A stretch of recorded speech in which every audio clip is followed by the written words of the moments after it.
Welcome back to Team FastEddy and HPI Baja Tutorials.com. Today we're going to show you how to assemble and to bleed your shock absorbers on your HPI Baja using the Team FastEddy Bleeder Caps.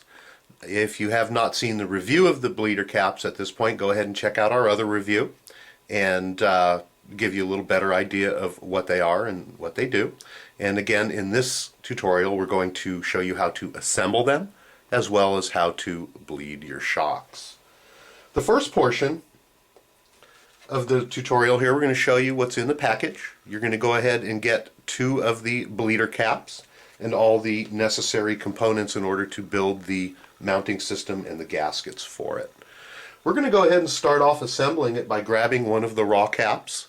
This is what it looks like. And the first thing that we're going to do is to grab the included thick rubber gasket, and that's going to press down inside of the cap. You're going to want to make sure that it's pressed in all the way around and is fully seated, just like so. It's a nice thick gasket so that when you screw your shock lid on, you're not going to get any leaking. The second part of building this is going to be to insert the rubber grommet into the mounting hole here on top. We like to either put a little bit of shock oil around there, or you can even lubricate it like we're going to with a little bit of spit. And that's going to insert directly into the hole, and you have to work it in because there's a lip in there, and this gasket does have to go around the lip, and it sits in just like so. You're going to want to make sure on both sides that it is firmly seated and it's not folded under. From there, you're going to grab one of the 2 metal grommets, and very simply that grommet is going to slip in to the rubber grommet. And we're going to go ahead and do the same on the second side, just like so. Your cap is fully assembled minus the bleeder screw at this point, and we're going to go ahead and insert the bleeder screw later on as we're bleeding the air out of our shocks, actually after we're done bleeding the air out of our shocks. The bleeder screw is going to be the small screw that's contained in the kit, and there will also be a small rubber O-ring that's included, and it may be separate or it also may be on the screw already. So if it's not on the screw, you're going to go ahead and put it on and get it ready so that when you're done bleeding your cap, it's available to put on without having to futz with it. So that's just going to go ahead and slide over the screw just like so. The next portion of our video, we're going to go ahead and bleed a set of shocks. Let me go get my shock and get ready to go, and we'll be right back. The first thing that you're going to want to do is to go ahead and take the old oil out of your shock and refill it. For this task, we're going to use the Team FastEddy shock building stand, which is available from all your favorite outlets. We're going to go ahead and remove the existing top cap. We're going to place a container underneath the FastEddy stand to catch all of our oil, and we're very simply going to go ahead and empty the oil out of our shock into the bucket. Once our shock is empty, we're going to go ahead and turn it over and put it back down into the Team FastEddy shock building stand. We're going to go ahead and keep our bucket under there for now. And we're going to go ahead and fill the shock up with fluid, and we're going to go ahead and just use the HPI shock fluid, and going to go ahead and fill it up to about 1/4 of an inch from the top of the shock.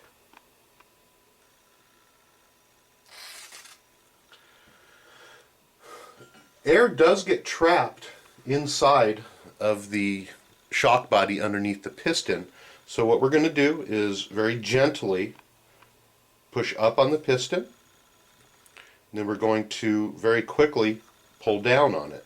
And what that's going to do is to release the air that's trapped underneath so that we don't have any air bubbles in our shocks.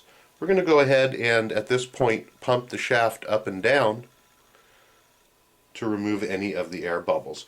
You're going to continue to do this until all the air is gone. The way that you'll know is after you're done pumping, you're going to see some air bubbles coming up or some foam rising. And you're going to go ahead and set the shock back down in your stand for a minute or two, or the thicker the fluid, the longer you're going to wait, and then go ahead and pump it again until you see that there is no more foaming or any air bubbles. No comments, guys. This is the way you do it. So again, you're going to pump that until all of the air bubbles are done and out. At that point, we're going to take a look inside the shock, and again, we're going to fill it up, and you'll get a little better at knowing how much to put in there, but you're going to leave about 1/4 of an inch of a gap from the top of the shaft. Once you're convinced that all of the fluid or the air is bled out from the bottom of the tube, you're going to go ahead and screw on the Team FastEddy Bleeder Cap, and you go ahead and grab onto it and tighten it down by hand. Don't use a wrench, but tighten it down just about as tight as you can by hand. And if you have to use anything more than your hands, you're over tightening it. At this point, we're going to suggest that you use a paper towel. You're going to go ahead and wrap a paper towel around the top of the shaft, or the top of the tube, leaving the shaft exposed on the bottom. We're also going to go ahead and preload our screw onto our wrench so that it's ready to go. We're very simply going to push up very slowly on the shaft, and you're going to start to see some air bubbles and a little bit of fluid coming out of the hole. You're going to continue to push up on the shaft until all the air bubbles are gone. Sometimes I like to leave it sit not quite fully compressed, and I like to blot the fluid out of the hole, because sometimes it does get filled with fluid and doesn't quite let all the air escape. Go ahead and tap on the side, causing any air bubbles that may be still in there to come to the top. And we're going to again continue to push up on the shaft until it's in its full upright position and all the air bubbles are gone from the hole. At this point, we're going to go ahead and insert our bleeder hole screw to cap it off. You do not need to crank down on this screw. You're just going to put it in until it touches and it's tight, and make it snug. At this point, you can use your paper towel to wipe it off, and you're all done bleeding your shocks. It's just as simple as 1, 2, 3. Now you can go ahead and pump the shock up and down, and you won't feel any air inside. If you do feel air inside, fully extend your shock, go ahead and take the cap off, put a little bit more fluid in there, and do the process again. But chances are, once you get the feel for it, that there will not be any air in your shocks. Again, this is the Team FastEddy shock bleeding cap, and it's available at any of your fine Baja retailers. Thanks for stopping by Team FastEddy and HPIBajaTutorials.com. If you haven't yet visited our website, you're going to find hundreds and hundreds of video tutorials and reviews just like this one, so stop by and say hi. Again, thanks for stopping by Team FastEddy.